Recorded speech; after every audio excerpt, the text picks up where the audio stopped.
Le Grand Matin Sud Radio, 7h-9h, Jean-Jacques Bourdin. 8h13, Elisabeth Lévy, bonjour. Bonjour Jean-Jacques, bonjour à tous. Publiquement, je voudrais vous remercier pour ce brin de muguet que vous nous avez apporté. Hein, Françoise? C'est ça, Elisabeth. Peut-être que je vous dirai ce que j'ai appris sur le jour où, sur le gouvernement qui a officialisé le muguet. Ah bon? Oui, c'est pétant. Oui, c'est vrai.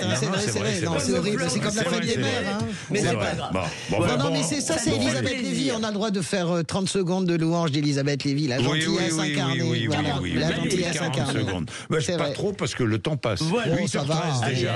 Allez, 1er mai, syndicat, 1er mai. Défilé. Ouais. En ordre dispersé maintenant, c'est devenu comme ça. Ouais. Est-ce que les syndicats peuvent vraiment améliorer la vie des salariés? Ça, je ne sais pas, mais ce qui me frappe, c'est qu'avant le 1er mai, là, je parle beaucoup des médias, si vous voulez, on parle plus tellement. Quand vous cherchez 1er mai dans un moteur de recherche cette semaine, alors vous avez l'affaire des boulangeries, hein, l'absurdité en français, les boulangeries et les fleuristes, pour protéger les salariés des méchants patrons qui voudraient les obliger à travailler. On pénalise tous ceux qui veulent travailler plus et gagner plus, et aussi ceux qui veulent apporter un Saint-Honoré à leur grand-mère. Alors on a dit que le gouvernement a fait semblant de vouloir changer la loi. Finalement, ils l'ont pas fait. On verra. Non, mais la proposition de loi est déposée et elle va être négociée. Oui, voilà. Elle n'a pas.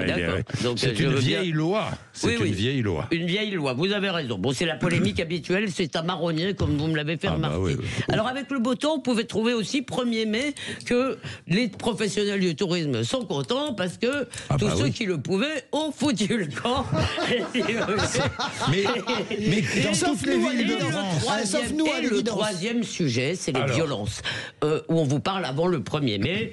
Depuis 10 ans, disons pas tous les ans, mais il y a eu cette grande année 2018, 1000 Black Blocs, Paris, enfin, les grandes villes quand même dévastées, c'est exagéré, mais très saccagées.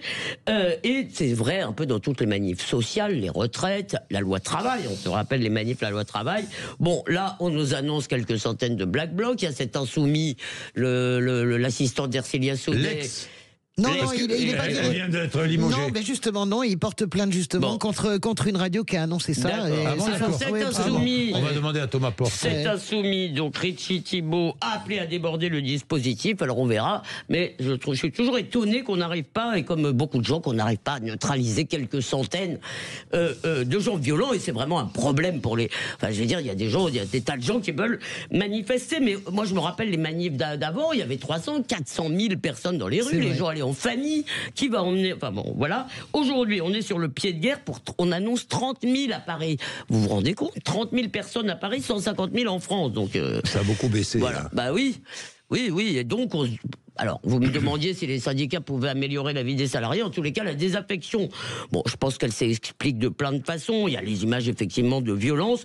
Mais je dirais que la grande raison sur la période, même si aujourd'hui, il y a des petits changements annoncés par François, c'est que la gauche et les syndicats, c'est la stratégie Terra Nova, depuis des années, ont quand même un peu abandonné le social pour le sociétal, la défense de la Palestine, et les ouvriers, si vous voulez, la classe ouvrière franchouillarde, et trop franchouillarde bien sûr, pour la coalition des immigrés Terra Nova. Alors j'ai été regarder sur le site de la CGT, c'est quoi les mots d'ordre dans l'ordre?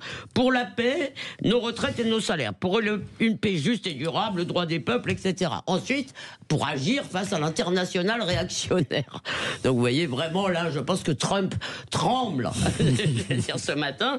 Et ensuite, il y a augmenté les salaires et l'inévitable abrogation de la retraite à 64 ans. Donc, je vous rappelle quand même que dans le programme de la NUPES, de la défunte NUPES, le mot production ne figurait pas dans ce programme. Et je me demande, François, s'il n'y aura pas plus d'ouvriers aujourd'hui à Narbonne, dans le meeting RN, en tous les cas dans le public du RN, souvent que dans les cortèges syndicaux. Alors maintenant, j'ai appris que la moitié de la gauche allait à ArcelorMittal, je vous le dis, j'attends des preuves d'amour plus définitives que d'aller à ArcelorMittal et que de commencer à rompre. J'attends la rupture franche et nette avec Mélenchon. Alors bref, la seule chose quand même que beaucoup de Français attendent aujourd'hui de ce 1er mai, parce qu'ils ne croient pas tellement, à part le fonctionnaire, que la mobilisation sociale, il y a quand même une sorte de résignation qui est un peu triste.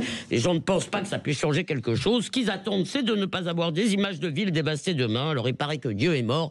Eh bien, on dirait que Marx aussi, les amis. Eh ben, dites-moi, non, Françoise. Marx, évidemment, n'est pas mort parce que les idées de Marx sont plus puissantes que la caricature qu'on en fait. Je sais très bien que vous connaissez très bien Marx. Je vais être plus sévère que vous encore. D'abord, c'est vrai que la gauche s'est réunie. Ils ont décidé ça hier. Ils vont tous ensemble, sans Jean-Luc Mélenchon, à ArcelorMittal. Mais vous avez raison sur l'abandon. Mais je vais être encore plus méchante que vous. Et pourtant, ça vient de moi. Moi, j'ai le souvenir de cette campagne présidentielle à laquelle d'ailleurs j'ai participé, de François Hollande sur un camion à Florange, disant Florange ne se fermera jamais. Et la réalité, c'est que ce quinquennat de François Hollande il aurait pu tout changer. Il avait tous les pouvoirs et il ne l'a pas fait. Et finalement, ce quinquennat de François Hollande a été nul et non avenu et a fini d'une certaine manière de dévaster la gauche qui se relève un petit peu. Alors, je suis d'accord avec vous, une hirondelle fait pas de printemps. Ce qui se passe à Arcelor aujourd'hui, quand on voit Fabien Roussel, Marine Tondelier, Olivier Faure, François Ruffin, Benjamin Lucas, c'est une image assez inédite et Jean-Luc Mélenchon tout seul. Mais l'image est voulue. Et mais c'est l'image retrouver les quartiers populaires, retrouver les travailleurs, les employés, les ouvriers. C'est pas rien. Moi, je voudrais juste ajouter une chose avec laquelle vous serez d'accord. Il ne faut pas oublier que quand on ferme Florange, quand on a fermé la sidérurgie dans les années 80, comment s'appelait cette ville Longwy. Longwy, bien sûr. Et le Creusot. C'est pas seulement. Il ne faut pas oublier que c'est aussi des communautés humaines entières qui sont complètement déstructurées, qui se dissolvent. Et il y a toute une sociabilité qui a disparu avec tout simplement avec nos usines. Ce qui s'appelle ce qu'on appelait la fraternité de l'atelier. Et vous savez que cette fraternité, elle existait, c'est-à-dire les ouvriers, le moment de l'atelier, le moment du réfectoire, le moment de on y va ensemble, on sort ensemble. Et ce moment-là... Et on habite, on est voisins dans les cités ouvrières. Et dans les cités, et on est voisins. Et en plus de ça, on a oublié surtout, moi c'est un domaine qui me passionne, l'industrie, sur le plan social, on a oublié à quel point les industries ont permis aux générations de progresser. C'est-à-dire qu'on est passé de paysans, en tout cas chez moi dans les Hautes-Pyrénées, de paysans montagnards à contremaître de l'usine. Et d'un seul coup, Ferrand. Mais bien sûr, et du coup, c'est un progrès social. Et d'une génération où personne n'avait le bac, et bien on commence à avoir le bac et après on fait des études supérieures. Tout ça, vous avez raison, cette désindustrialisation, elle a cassé ça. Je pense aux gens de Florange et j'imagine ces gens à qui on dit les yeux dans les yeux, je ne fermerai pas. Bien sûr. Et imaginez, si vous multipliez ça en France. Vous avez raison. Vous imaginez. C'est tout le travail de la reconstruction de la gauche et c'est très très difficile parce que... Pas que de la gauche, c'est la reconstruction de la politique. De l'ensemble, bien sûr, et avec une politique industrielle que je ne comprends toujours pas, je ne vois pas où nous allons en réalité. Vous avez vu que la Gigafactory sur les batteries électriques a quand même du plomb dans l'aile, elle a déjà diminué par 2 sa production, donc c'est un vrai sujet, la Gigafactory. Donc c'est ça le sujet en fait. Bien, il est 8h21, non, mais 8h21, Maxime Trouleau dans un instant, qui va... Vous allez nous parler de quoi, Maxime? Gérard Larcher, polémique au Sénat. Ah bon, d'accord. Bon, bah tout de suite.